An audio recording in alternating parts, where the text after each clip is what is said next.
We are in an age of newer pop culture that is being introduced to the world in more modern audiences. Anime is a Japanese style of entertainment that has been gaining popularity since the early 2000s and is becoming more mainstream around the world. So popular that these animes are getting their own live-action adaptations more frequently. Live-action remakes have been a thing in Hollywood for a long time. It's nothing new, and the stories come from all sorts of mediums, like books, video games, animated shows, and now anime. Although anime live actions have a reputation of being subpar, live action remakes of all kinds can be a huge success, and others can just be disappointing. Let's look at what makes live action remakes appealing and look at anime live action and find out what's the biggest challenges in making anime live action.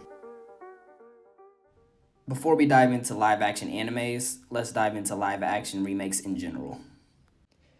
Disney is the king of live action remakes right now. They have made the most live action remakes out of every movie company out there so far, and they aren't going to slow down anytime soon. For some of their live action adaptations, Disney has received praise for delivering on what fans have expected for the characters. For example, Disney's Jungle Book 2016.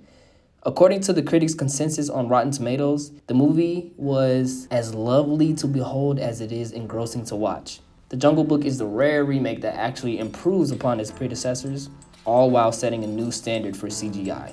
Some other Disney projects that were also successful in the box office are Pete's Dragon 2016, Cinderella 2015, Cruella 2021, and also Beauty and the Beast 2017. All of these movies scored fresh on Rotten Tomatoes.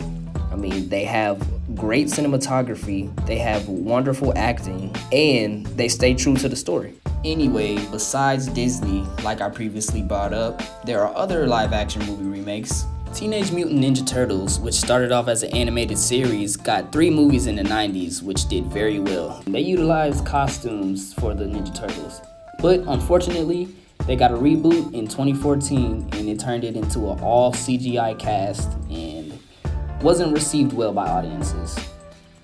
Another one is Scooby-Doo, which started off as an animated series. It got 2 live-action adaptations back in the early 2000s, 2002 and 2004.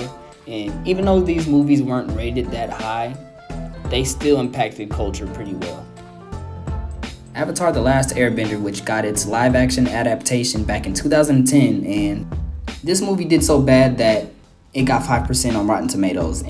Fortunately, Netflix picked up Avatar and made a new live-action adaptation as a series, and it proved to do way better than the movie did, and thank God.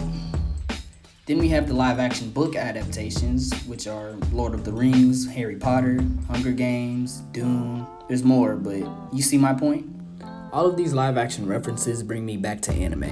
One of the main challenges in making anime remakes is the cultural differences. Adapting these elements to a live-action format while staying true to the source material can be a delicate balancing act that requires an understanding of both cultures. Another difficulty lies in the visual style of anime, which often features exaggerated expressions and vibrant colors that are not easily replicated in live action.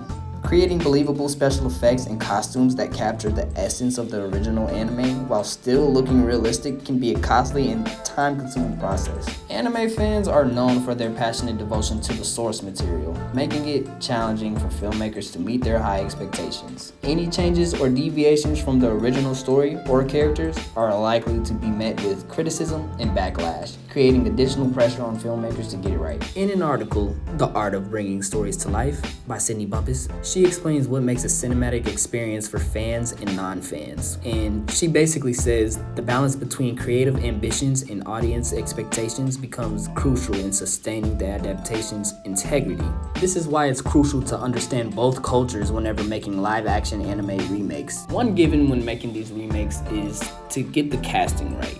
You must cast somebody that really resembles the character of the anime. You have to make sure that the actor understands the character as well. They must embody their personality pretty well, or That's one of the things that fans will pick up on and realize that it's not the same as the source material. One of the worst live action adaptations of anime, Dragon Ball Evolution, was a remake of one of the most well-known animes ever, Dragon Ball Z, and they did not cast the actors well for this movie. And the original writer, Akira Toriyama, wasn't involved in the making of it. He knew it was being made, but his creative input was not acknowledged at all in the movie, and it did horribly in the box office. It was just, it could have been better. In contrast to those live action adaptations, a live action adaptation of anime that did very well was One Piece. According to the comic book resource, the length of One Piece is what helped it out pretty much. The One Piece anime has over 1,000 episodes, so there's no way you can fit that into one feature-length movie. Most of the live-action anime failures have mostly been movies that try to cover a season's worth of material. Netflix didn't though. Netflix did its homework when it came to the original material source of One Piece, and the filmmakers made sure that every step of the way making this, the creator was there for all of it. The creator, Eiichiro Oda, was there giving his creative output on the story and the way the characters were portrayed. All of the actors in this show took the role seriously and physically represented the character's ethnicity from the original adaptation. They also took the time to do reshoots and stay faithful to the original.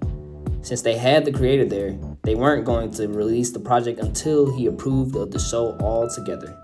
Overall, the challenges of adapting anime into live action stem from a combination of cultural differences, visual style, fan expectations, and casting choices. While some live-action remakes of anime have been successful, many have fallen short of capturing the magic and charm of the original series. As filmmakers continue to explore new ways to bring anime to life on the big screen, it will be important to approach these adaptations with care, respect, and a deep understanding of what makes the source material so good.